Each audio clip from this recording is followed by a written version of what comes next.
எல்லாருக்குமே வணக்கம். வீடியோக்குள்ள போறதுக்கு முன்னாடி ஒரு குட்டி குறிப்பு.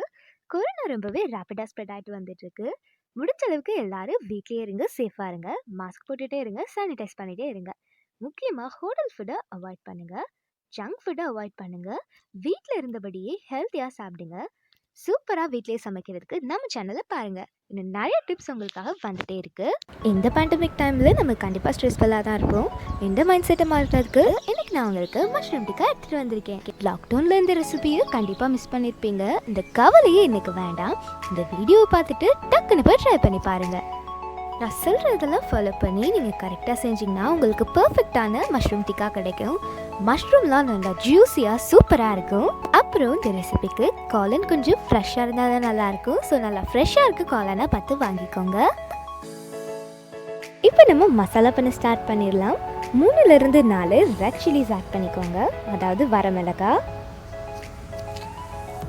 உங்களுக்கு ஏற்ற மாதிரி நீங்கள் 5 மிளகாய் கூட எடுத்துக்கலாம், பட் 4 மிளகாய் கரெக்டாக இருக்கும்.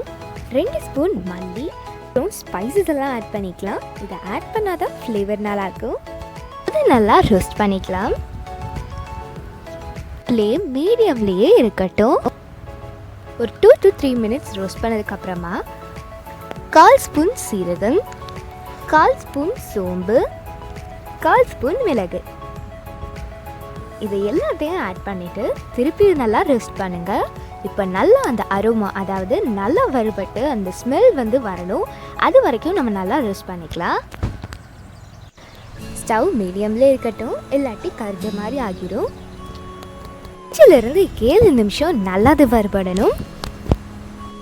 இதை நம்ம அரைக்க போகிறோம். ஸோ கொஞ்சம் ஆறுனதுக்கப்புறமா ஒரு மிக்ஸி ஜாரில் மாற்றிடுங்க. இது நல்லா கோர்ஸ் பவுடராக நம்ம அரைக்க போகிறோம்.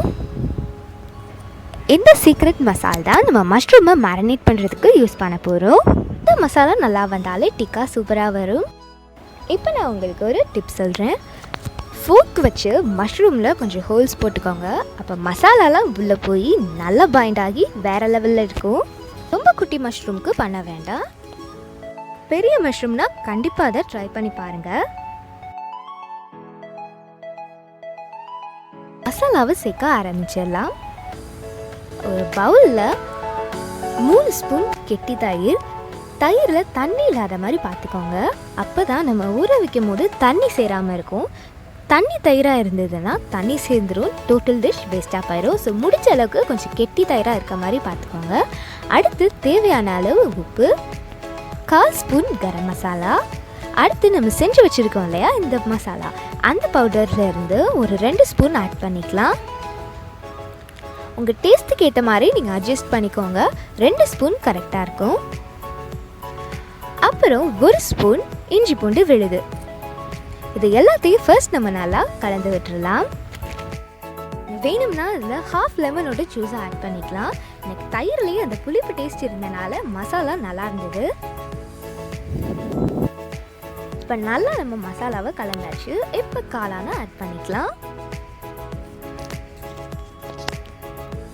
இதை நல்லா மிக்ஸ் பண்ணி விட்டுருங்க. கொஞ்சம் மெதுவாகவே மிக்ஸ் பண்ணுங்கள், இல்லாட்டி நம்ம ஹோல்ஸ் போட்டதுக்கு மஷ்ரூம்லாம் பிஞ்ச மாதிரி ஆயிரும். நம்ம ஊற வைக்கணும்னு கூட தேவையில்ல. நம்ம ஹோல்ஸ் போட்டனால உடனேவே மசாலா உள்ளே போயிடும். வேணும்னா ஒரு 5 மினிட்ஸ் மட்டும் ஊற வச்சுக்கோங்க.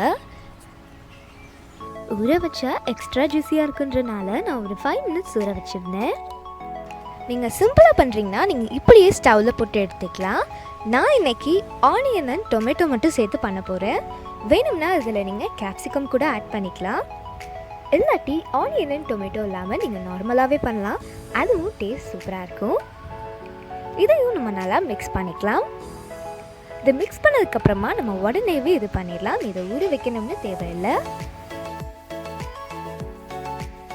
நம்ம தண்டோரி டிக்கா பண்ணுறதுக்கு நான் ஒரு ஸ்டிக் எடுத்துருக்கேன். ஒரு சாப்ஸ்டிக்கில் டொமேட்டோ, அடுத்து ஆனியன்,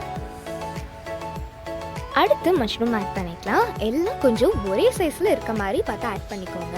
இல்லாட்டி கீழே இருக்கிறது மட்டும் கொஞ்சம் கரிஞ்ச மாதிரி ஆயிரும். முடிஞ்ச அளவுக்கு ஒரே சைஸாக பார்த்து எடுத்துக்கோங்க.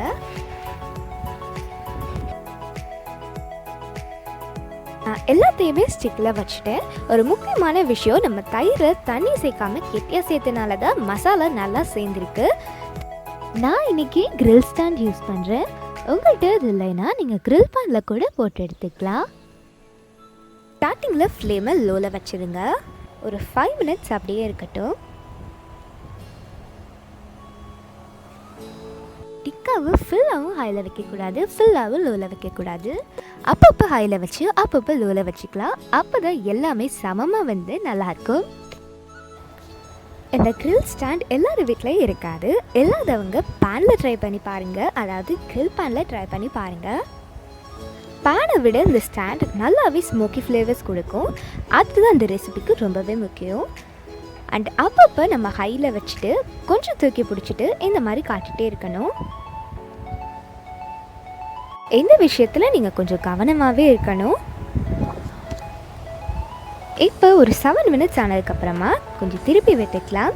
நல்லா திருப்பி விட்டுக்கோங்க. அப்போ தான் எல்லா பக்கமும் ஃபயர் படும்.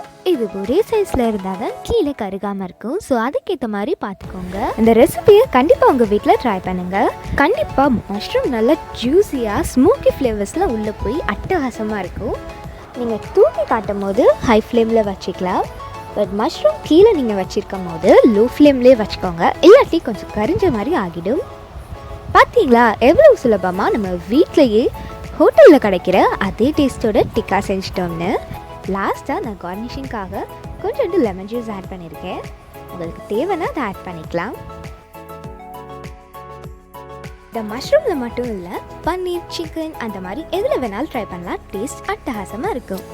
கூட செலவு இல்லாமல் கடையில் கிடைக்கிற அதே டேஸ்ட்டோட டிக்கா செஞ்சுருக்கோம். கண்டிப்பாக இந்த வீடியோவை லைக் பண்ணிவிட்டு உங்கள் கமெண்ட்ஸை சொல்லுங்கள். பார்க்குறதுக்கே எம்மையாக இருக்குல்ல.